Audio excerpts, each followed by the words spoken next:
नमस्कार, सुप्रभात। हिंदी की कक्षा में आप सभी बच्चों का एक बार फिर से बहुत बहुत स्वागत है। कैसे हैं सभी बच्चे? अच्छे हैं, अच्छे लग भी रहे हैं। तो सभी बच्चों को मेरा प्यार भरा नमस्कार और मैं आशा करती हूँ कि मेरे सभी बच्चे अपने अपने घरों में सुरक्षित होंगे, सेफ होंगे और अपनी छुट्टियों को, अपनी पढ़ाई को, दोनों को बहुत अच्छे से एंजॉय कर रहे होंगे। कर रहे हो सभी बच्चे? चलिए, बहुत अच्छी बात है बेटा। तो चलिए आज की कक्षा का प्रारंभ करते हैं बच्चों। आज की कक्षा के प्रारंभ में मैं आपसे कुछ प्रश्नों के उत्तर पूछना चाहती हूँ, ठीक है? सबसे पहले मेरा प्रश्न है कि सभी बच्चों को किसी न किसी रूप में कहानियां पसंद होती हैं। पसंद होती है ना कहानियां? हाँ, सभी बच्चे सुनते हैं। जब थोड़े से बड़े हो जाते हो आप, तब भी अगर कोई स्टोरी आपको सुनाई जाती है, कोई कहानी आपको सुनाई जाती है, तो तब भी आप उसको बड़े इंटरेस्ट लेके सुनते हो ना? क्यों सुनते हो?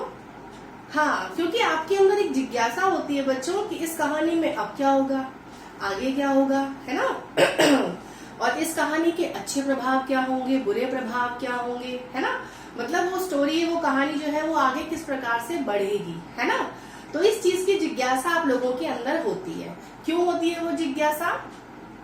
क्योंकि उस कहानी को लेके हमारे मन मस्तिष्क में एक चित्र बन जाता है ना? अगर जैसे मैं आपको बोलूं कि एक बार की बात है, एक बार एक गांव था, उस गांव में एक राजा रहता था, तो आपके दिमाग में कहीं ना कहीं आपकी कल्पना में एक राजा दिखाई देगा, फिर एक गांव का चित्र दिखाई देगा, है ना? तो कहने का तात्पर्य ये है कि जो कहानियां हैं वो कहीं ना कहीं हमारे मन मस्तिष्क को प्रभावित करती हैं, है ना? और हमारी कल्पना शक्ति को बढ़ाती है, यानी कि हम उसके बारे में कितना सोच पाते हैं, ठीक है? तो उसी पर आधारित होता है आपका अपठित बोध। अपठित बोध वो होता है बच्चों, वे कहानियां, वे अनुच्छेद या कोई भी वह जानकारी जो आपने पहले कभी नहीं सुनी है ना? तो जो जानकारी आपने पहले कभी सुनी ही नहीं है, अचानक से अगर मैं आपको कोई कहानी सुना दूं या कोई ऐसा जो है अनुच्छेद आपको दे दूं, तो आप उसके अंदर से पढ़ करके कितनी चीजों को समझ पाते हो, कितनी चीजों के उत्तर दे पाते हो, है ना? और उसके आधार पर, उस अनुच्छेद के आधार पर कितना अपने दिमाग में अपनी सृजनात्मक शक्ति को विकसित कर पाते हो। तो इसी के लिए कराया जाता है बच्चों अपठित बोध, जिसे हम अपठित गद्यांश भी कहते हैं, ठीक है? तो अब प्रश्न ये उठता है बच्चों कि अपठित गद्यांश जो है उसका हिंदी भाषा में क्या जो है रोल है, या हिंदी भाषा में उसका महत्व क्या है ना? आप यही सोचते होंगे।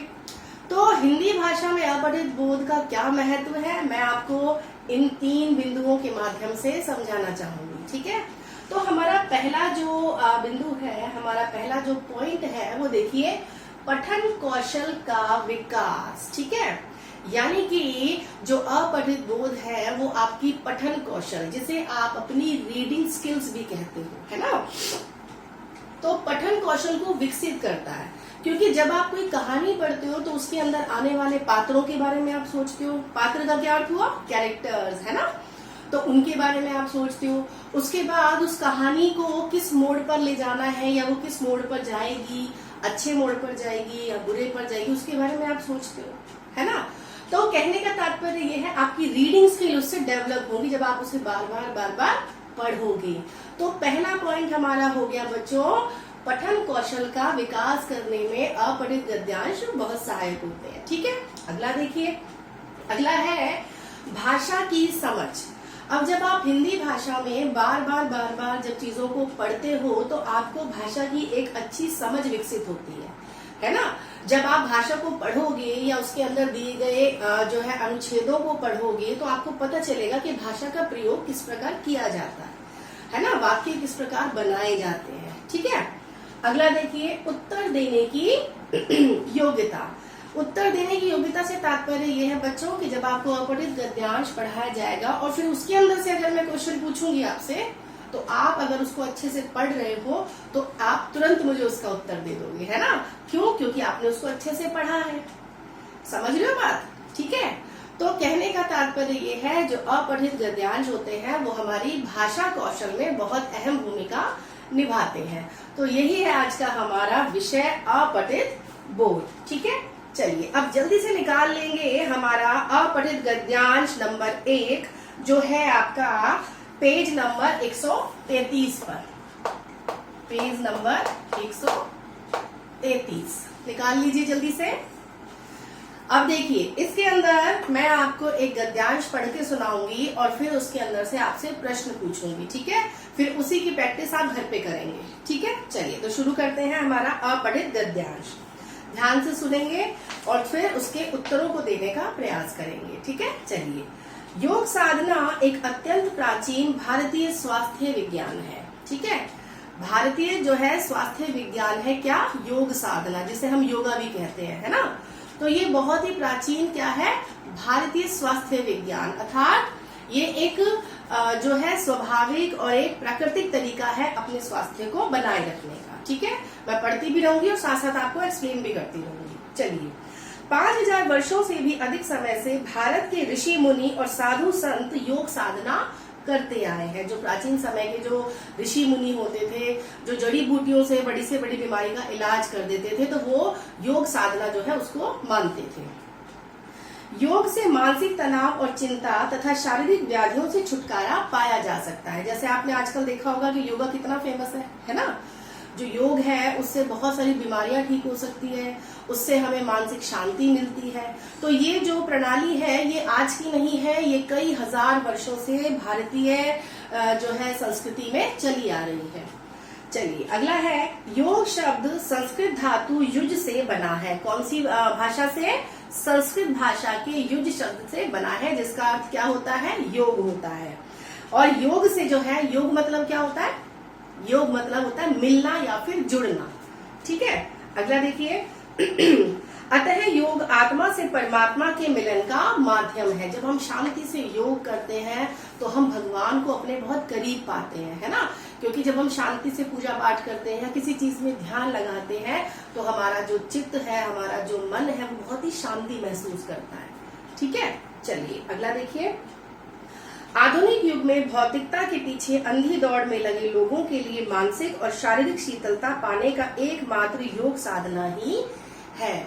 अब पहले की जो जीवन था वो बहुत सादा होता था, लेकिन आज भौतिकता में हम लोग विलिप्त हैं। भौतिकता मतलब तमाम तरह की जो सुख सुविधाएं हमें मिली हैं, है ना?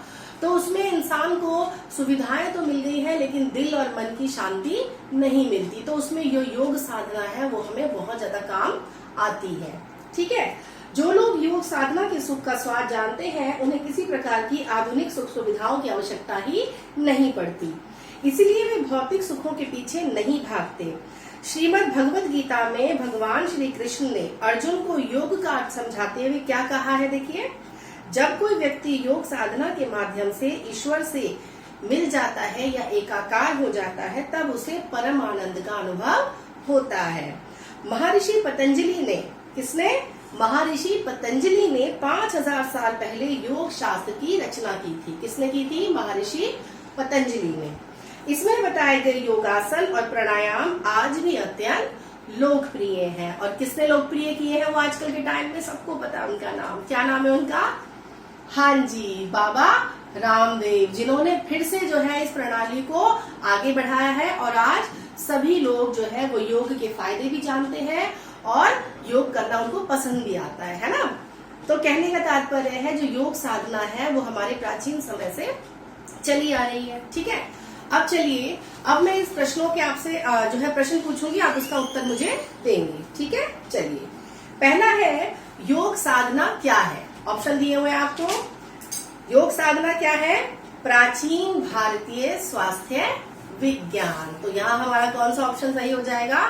दूसरा ऑप्शन हमारा यहाँ पर सही हो जाएगा, ठीक है? तो कहने का मतलब ये है बच्चों, जो आपको उत्तर देने हैं वो आपको अपने अपठित गद्यांश से ही देने हैं। चलिए, अगला देख लेते हैं प्रश्न। अगला प्रश्न है, योग शास्त्र की रचना किसने की थी? अभी बताया मैंने लास्ट की लाइन में, महर्षि, वेरी गुड, पतंजलि ने। तो टिक कर लीजिए। हाँ जी, चलिए, अगला है, योग शब्द किस भाषा से निकला है? अभी बताया था मैंने, योग शब्द, हाँ जी, किस भाषा से? वेरी गुड, संस्कृत भाषा से निकला है। तो देखा आपने, ये प्रश्न जो है ये इसी गद्यांश के अंदर से हमें आराम से मिल रहे हैं, है ना? क्यों? क्योंकि हमने इसका ध्यानपूर्वक अध्ययन किया है, ठीक है? चलिए, अगला देखते हैं, योग शब्द का अर्थ क्या होता है? क्या भी मैंने आपको बताया योग शब्द का? वेरी गुड, मिलना या फिर जुड़ना। ठीक है, चलिए अब देखिए योग के क्या लाभ है। बहुत से लाभ है ना, लेकिन जो हमें गद्यांश में बताया गया है उसके अकॉर्डिंग हमें आंसर देना है। तो हम क्या लिखेंगे? योग से तनाव, चिंता और कई बीमारियों से छुटकारा पाया जा सकता है ना। मानसिक और शारीरिक शांति पाई जा सकती है ना। तो इस तरीके की लाइनों से हम अपना उत्तर बना सकते हैं। अगला प्रश्न देखते हैं। अगला प्रश्न है, मानसिक और शारीरिक शांति पाने का एकमात्र मार्ग कौन सा है? कौन सा है? योग साधना है ना। ठीक है, चलिए अगला प्रश्न देखते हैं बच्चों। श्रीमद् भगवत गीता में श्री कृष्ण ने अर्जुन को योग के बारे में क्या बताया? क्या बताया था उन्होंने? कि जब इंसान योग साधना में लिप्त हो जाता है तो उसे जीवन के किसी और आनंद के अनुभव की आवश्यकता ही नहीं रहती। ये किसने बताया था? हाँ, श्री कृष्ण ने अर्जुन को बताया था। चलिए अब है उपयुक्त गद्यांश का उचित शीर्षक दीजिए। शीर्षक मतलब आप इस गद्यांश को क्या नाम दे सकते हैं? ये पूरा गद्यांश किसके बारे में है? योग के बारे में है, योग की साधना के बारे में है। तो हम इसे नाम दे सकते हैं योग साधना। वेरी गुड, ठीक है। तो योग साधना हम इसे नाम दे सकते हैं। ठीक है, यहाँ तक बात समझ में आई? चलिए तो अब आपको क्या करना है बच्चों? अपना होमवर्क नोट कर लीजिए। आज का आपका गृह कार्य है, जल्दी से लिख लीजिए। पेज 133 पर गद्यांश अभ्यास करो। ठीक है, इसकी आपको प्रैक्टिस करनी है। क्या करनी है? प्रैक्टिस करनी है। ठीक है, यहाँ तक बात समझ आई? चलिए तो आशा करती हूँ आज की वीडियो आपको पसंद आई होगी बच्चों। ठीक है, तो इसका अभ्यास आप कर लेंगे बहुत अच्छे से। ठीक है, बहुत बहुत धन्यवाद बच्चों।